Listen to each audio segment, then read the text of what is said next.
crazy. Might just turn around to 180. I ain't politicking, I ain't kissing no baby. See devil on my doorstep being so shady. Don't trip, we don't gotta let him in. Don't trip. Hey, yeah. I let it go, but I never go with it. Cars are a mechanical masterpiece that we use every single day. They take us to school, work, and run about to see our friends. But how do cars actually work? I promise you that's not an easy question to answer. Cars, and more specifically engines, are one of the most complex machines we use in our everyday lives. There's a lot more cars than meets the eye. Under the bonnet is where all the fancy stuff happens, and today we are going to have a look at the cooling system and how it cools the most important part of the car, the engine. First off, let's have a look at how the cooling system in a car actually works overall. The engine is composed of a number of cylinders that act as combustion chambers that drive the transmission and the drivetrain, which connects to the wheels and allow the car to move. During operation, the cylinder walls can typically reach up to 200 degrees Celsius during combustion. Without a high-powered cooling system there to remove all of that excess heat energy, the engine would overheat and deform parts of the car over time. Coolant flows into the engine via an inlet and circulates the walls of the cylinders to conduct heat away from the pistons as the system tries to reach thermal equilibrium, which is the flow of energy from a high temperature to a low temperature. Coolant is a composition of deionized water, glycol, and a number of chemical additives, which allow it to function without freezing in the colder weather and evaporating in the hotter temperatures of the engine. Hot coolant then has the option to flow towards a heating element, which transfers the heat to the vents in the cabin if the fans are turned on. The rest of the hot coolant then flows towards the radiator at the front of the car behind the grille, where it enters at the top inlet. The coolant then flows through a bunch of small pipes in the radiator called fins, which have a very large surface area. Air is drawn in through the fins with a large fan driven by the engine. The heated coolant flowing through the fins then transfers its energy into the air via convection, which makes it cool, bringing the coolant down to about 100 degrees Celsius. The cooled coolant then exits the radiator via the bottom outlet and travels towards the engine to repeat the process. An expansion tank is also located on this line to allow the coolant to be topped up if there is ever a gradual leak or it evaporates. All of these transfers of heat create an open thermodynamic system that takes heat from the engine and distributes it to the surrounding air. To calculate how much energy is really being displaced here, we have to have an understanding of specific heat and energy transformation. First, we have to have an understanding of heat transfer using the three mechanisms. Conduction is the transfer of energy by direct contact. This occurs when two molecules are touching each other, and the vibrations in the molecule slowly transfer to the other molecule. Next, we have convection, which is a form of heat transfer, where heat is moved by actual flow of molecules, which occurs in fluids due to a density difference between two substances. Finally, there is radiation, which is the transfer of energy through empty space and refers to the movement of heat in waves.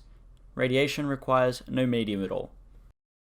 To apply our knowledge about how heat is being transferred, we also need to learn about how to calculate the thermal energy released by substances using specific heat and thermal conductivity. Specific heat is the amount of energy supplied or removed to change 1 kilogram of a substance by 1 degree Celsius. The formula Q over m delta T is used to calculate specific heat, where Q is energy, m is mass, and T is the change in temperature. We can rearrange this formula to Q is equal to Cm delta T to calculate the energy required. Thermal conductivity is another important principle of thermodynamics, which we can use to calculate how the engine block heats up and the radiator output. The formula to calculate thermal conductivity is K is equal to QD over A delta T, where Q is energy, D is distance apart from the points, A is area, and T is the change in temperature between points. We can also rearrange this equation and factor in T to create an equation that calculates energy over time. Q over T is equal to Ka delta T over D. Now that we have a knowledge of a car's cooling system and some thermodynamic principles, we can calculate how much thermal energy the radiator of the car is actually removing from the engine. All of the calculations are based on a Volkswagen Tiguan, which holds 2 litres in the cylinders and 5 litres of coolant in the engine block. When the thermal energy of both the cylinders and the coolant is the same, we can calculate the final temperature using a form of the specific heat equation. T final is unknown. It is the final temperature that we are trying to discover.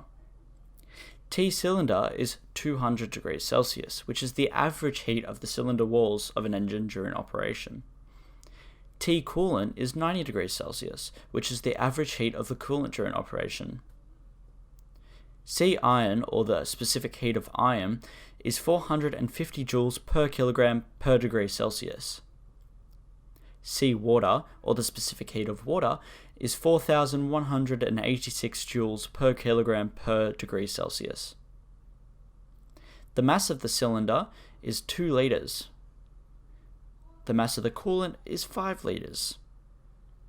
To calculate this, we then have to arrange this in the specific heat equation. We use -1 for the cylinders equation because the cylinders are losing heat and the coolant is gaining heat, so it's a positive value. After solving for T final, we can see that the final temperature of the coolant is 95 degrees. So when the cylinders are 200 degrees Celsius and 90 degree coolant enters the engine block, it leaves at 95 degrees Celsius and heads towards the radiator. Using a similar method, we can also calculate how much energy that the radiator is expelling to the outside air. The temperature of the coolant entering the radiator is 95 degrees Celsius, and we already know that the temperature exiting the radiator is 90 degrees Celsius. The mass of the radiator is about 4 litres, and the specific heat of water is still 4,186 joules per kilogram per degree Celsius. We can substitute that in to the specific heat formula to get 83,720 joules of energy being removed from the engine and transferred to the surrounding air via convection. Using the various thermodynamic techniques, we can find out how much heat the radiator removes from the engine, which provides an indicator to how efficient the radiator is. In this example, the radiator is removing about 5.4% of the heat in the system. We can also get an idea of how the radiator functions with respect to its surface area using the heat transfer equation Q equals HA delta T, where H is the heat transfer coefficient and A is the surface area of the radiator. It is important to note that it is hard to exactly calculate what temperature the coolant is in the car at any point because of the lack of temperature probes. You cannot place a temperature probe inside the combustion chamber, so it is hard to find the instantaneous temperature of the cylinder wall during combustion.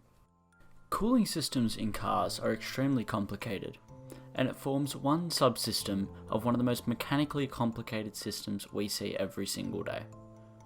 Hopefully you learned a little bit about how thermodynamics is present in our everyday lives, and a little more about what's happening when your dash lights up saying that your engine is too hot.